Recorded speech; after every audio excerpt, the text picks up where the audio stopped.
आगे पीछे ये मंत्र, वज्रघंटा मंत्र, बीच में बगलामुखी मंत्र, भले बगलामुखी मंत्र का नाम।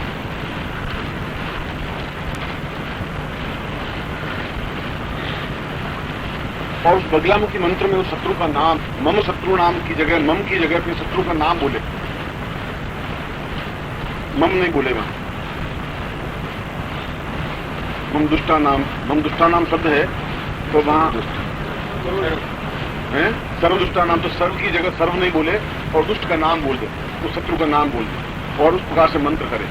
तो केवल एक माला करने से उस सियासिंगी पर शत्रु की बुद्धि भ्रष्ट हो जाती है, पागल हो जाता है, वो उल्टा ही उल्टा काम करने लगता है, स्वयं टूट जाता है, समाप्त हो जाता है, वो खुद के बाल नोचने लग जाता है और खुद ही तकलीफ आता है।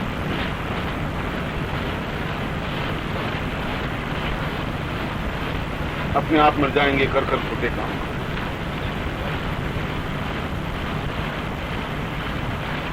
किसी भी कार्य की सिद्धि के लिए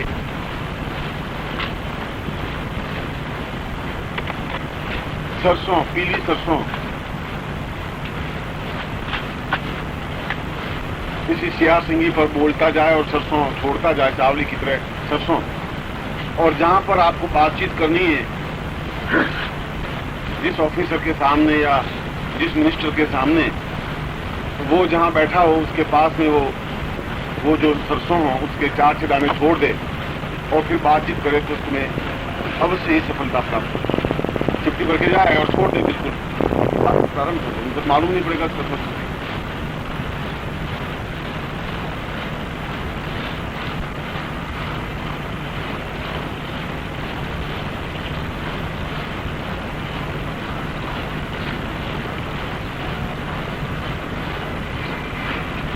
किसी प्रकार के टेंशन में या तकलीफ में या चिंता में या घर में किसी की अचानक बीमारी या अचानक व्याधि या अचानक कष्ट में भी रात्रि को तेल का दीपक लगा करके एक माला इस मंत्र की फेरे तो वो कष्ट और घर की समस्याएं दूर हो जाती हैं, अचानक आई हुई विपत्ति टल जाती है।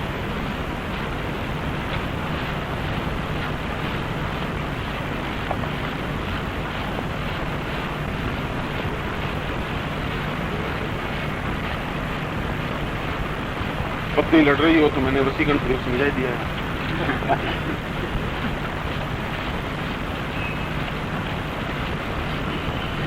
इसके अलावा भी इसके कई प्रयोग हैं, क्योंकि वह इस प्रकार से सिद्ध वज्रहंता मंत्र से और शत्रुहंता योग में वह सियासिंगी अपने आप में अद्भुत जहां पड़ी रहेगी वहां भी सफलतादायक होगी। इसके अलावा भी कई प्रयोग हैं जो मैं कल या परसों फिर इसकी चर्चा जब होगी तो मैं आपको समझाऊंगा। इसके अलावा भी कुछ प्रयोग हैं, वह भी मैं आपको समझाऊंगा, मगर यह प्रयोग अपने आप में अद्भुत सफलतादायक है, श्रेष्ठतम है। और जब हमारे बगलामुखी साधना के अंतर्गत ही ऐसा योग आया है तो हम उसका लाभ अवश्य उठाएं। थोड़ा सा अतिरिक्त आपको काम करना पड़ेगा, तो ये आपका ही कार्य है, आपको ही करना है और आपके लिए अनुकूलता प्राप्त है। एक सियासिंगी के ऊपर मतलब एक से अधिक प्रयोग हो सकता है। जैसे एक से अधिक प्रयोग माने आप तो एक से अधिक कर सकती हैं, मैं दूसरा उसको नहीं कर सकता। आपकी सियासिंगी पर आप तो 25 प्रयोग कर सकते हैं, मगर XYZ पर नहीं कर सकते। XYZ अपनी सियासिंगी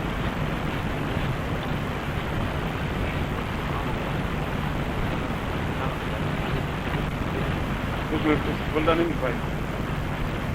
यदि आपके पास आटा नहीं हो, परात भी नहीं हो, देगची भी नहीं हो, तवा भी नहीं हो, छाने भी नहीं हो और अग्नि भी नहीं हो और रोटी बन जाए, गुरु जी कोई तरीका है? भौतिक दृष्टि से नहीं बनती। मैं तो प्रयोग बताया है, तो प्रयोग बताया है, व्यवस्था की बात तो आ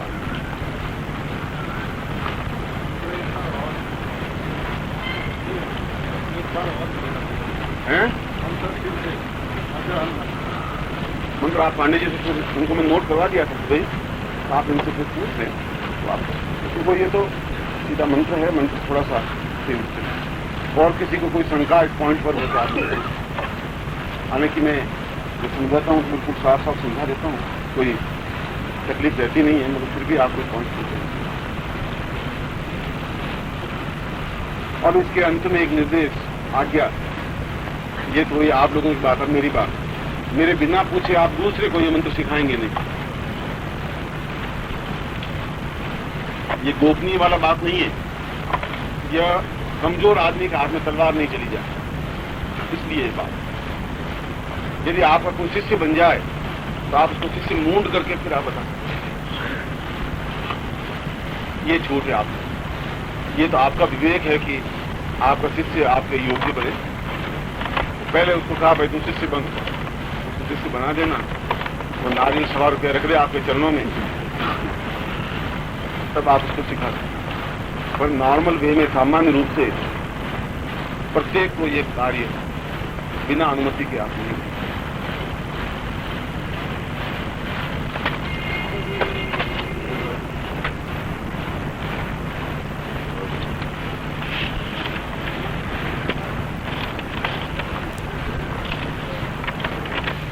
आप उसको डिम कर देंगे, जॉइंट स्पर्श करते ही, या तो आप कहेंगे वो बिल्कुल सरेंडर सा हो जाएगा आपके सामने, या फिर आप अगर उसके प्राण चेतना बहुत मजबूत है तो आप बिल्कुल सरेंडर से हो जाएंगे और वो कहेगा कि नहीं मैं आपसे नहीं मिलना चाहता है, नहीं करना चाहता। दोनों में से एक पर्सनैलिटी तो दोनों के बीच में दबेगी ही दबेगी, क्योंकि दोनों की ऊर्जा टकरा रही है। जिसकी ऊर्जा बहुत पावरफुल होगी वो हावी हो जाएगी। इसलिए हाथ की उंगलियों के माध्यम से भी, और आपने इंग्लैंड का इतिहास पढ़ा हो तो रानी एलिजाबेथ कभी भी किसी समारोह में बिना दस्ताने पहने हाथ नहीं मिलाती। ये उनकी राजकुल में परंपरा है, बस सीधे हाथ मिलाती नहीं। क्यों नहीं मिलाती?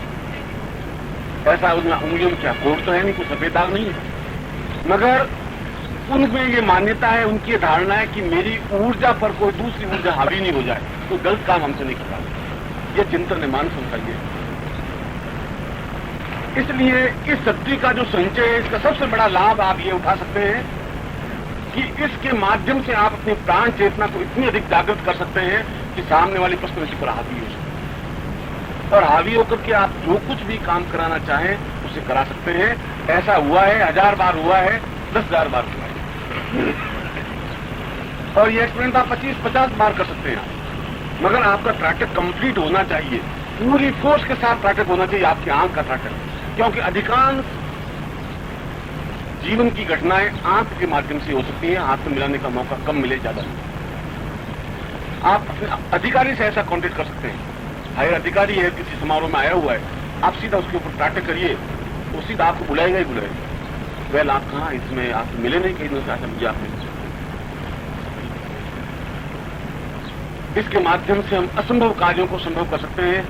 अधिकारियों के द्वारा, पत्नी के द्वारा, पति के द्वारा, पुत्र के द्वारा, संबंधियों के द्वारा, रिश्तेदारों के द्वारा, नवीन पार्टियों के द्वारा, बिजनेस के लोगों के द्वारा, और शत्रुओं के ऊपर।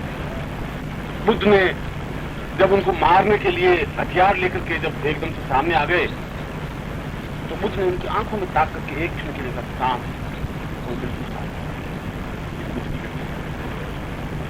किसी आप सन्यासी को देखते ही हम एकदम से अपने आप में हमारी पर्सनैलिटी बिल्कुल डिम सी हो जाती है, हमारा हाथ जुड़ जाते हैं।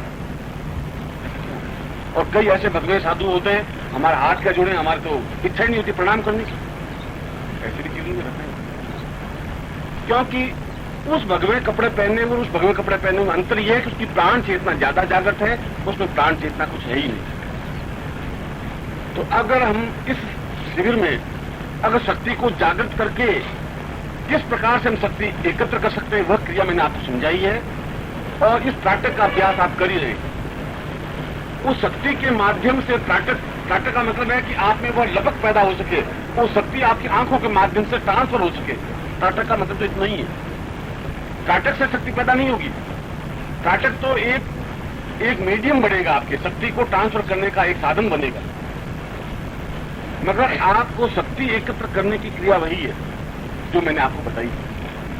उसके माध्यम से यदि आप इस प्रकार से संपर्क स्थापित करेंगे तो आपके गृहस्थ जीवन की 3/4 समस्याएं अपने आप सॉल्व हो जाएंगी। चाहे आपके पारिवारिक समस्याएं हों, चाहे आप शत्रुओं से संबंधित समस्याएं हों, चाहे आपके ऑफिस से संबंधित समस्याएं हों, चाहे आपके व्यापार से संबंधित। और इस अभ्यास के द्वारा हमारे जीवन की जितनी अड़चनें, जितनी समस्याएं,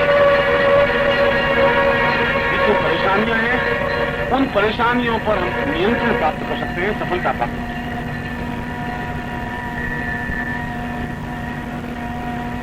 एक बार और मैंने इस प्रकार की जब बात बताई थी तो उन्होंने जो पत्र आए मेरे पास, एक अलग फाइल रखी है, मैं आपको रखूंगा कि ऐसा ऐसा हो गया, ऐसा हुआ, खैर उस कुछ मैं नहीं जान दूंगा।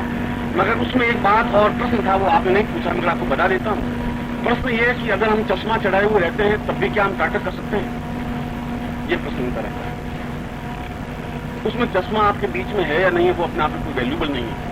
जिससे भी आपकी दृष्टि स्थिर होती हो, यदि आपकी आंखें कमजोर है तो आप चश्मे का उपयोग कर सकते हैं, और आंखें नहीं है तो चश्मे का उपयोग की चिंता नहीं है। मगर टाटा का आप चश्मा पहन के कर सकते हैं, उसमें कोई अंतर नहीं आएगा, कोई चिंता नहीं है।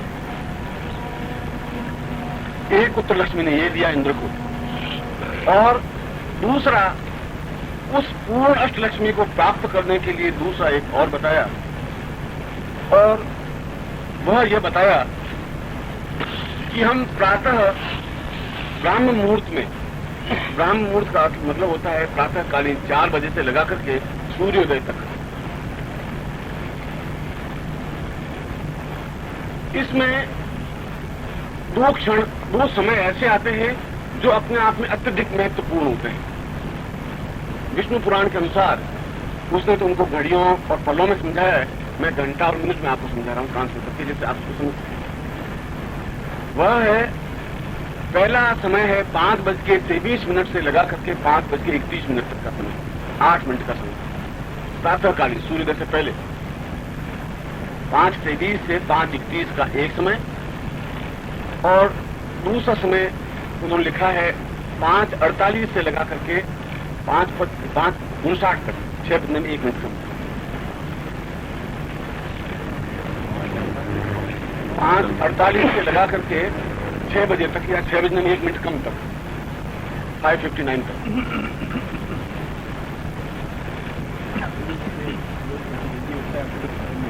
आप इसको स्टैंडर्ड टाइम से ही लें, तो कलकत्ता में तो बहुत जल्दी हो जाएगा, वहां 5 बजे।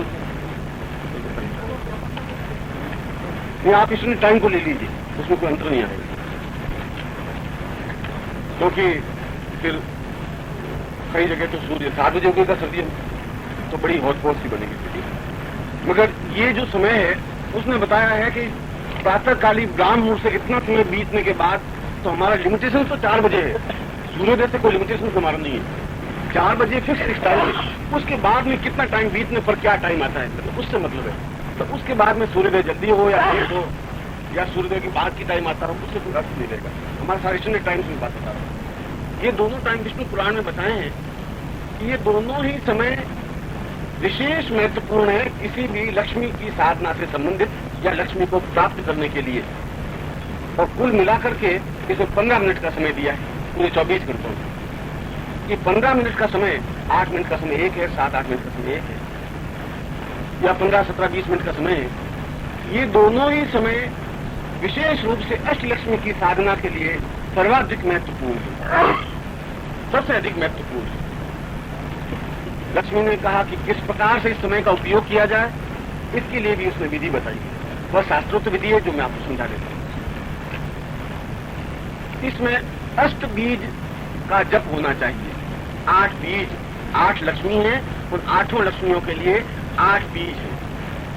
जैसे नवाण के 3 बीज हैं, ऐंग, रींग, क्लींग, उसी प्रकार से अष्टलक्ष्मी के भी 8 बीज हैं। और वे 8 बीज मैं आपको लिखवा देता हूं, आप नोट करना चाहें तो। पहला है ऐंग, जैसा आप बोल रहे हैं, ठीक 2 की। दूसरी बार बोलूंगा नहीं मैं, 8 बीज का उच्चारण एक बार ही करूंगा, इसलिए आप जो कुछ नोट करना चाहें बस नोट करें।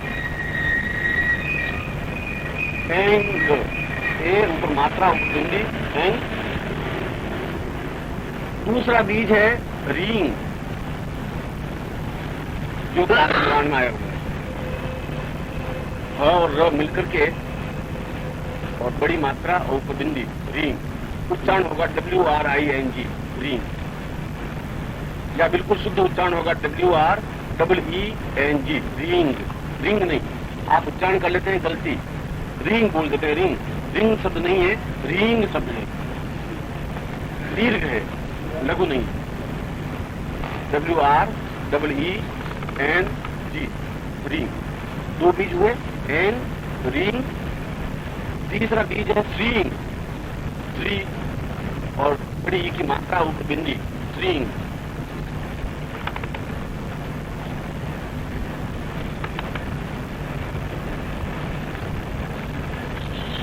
चौथा बीज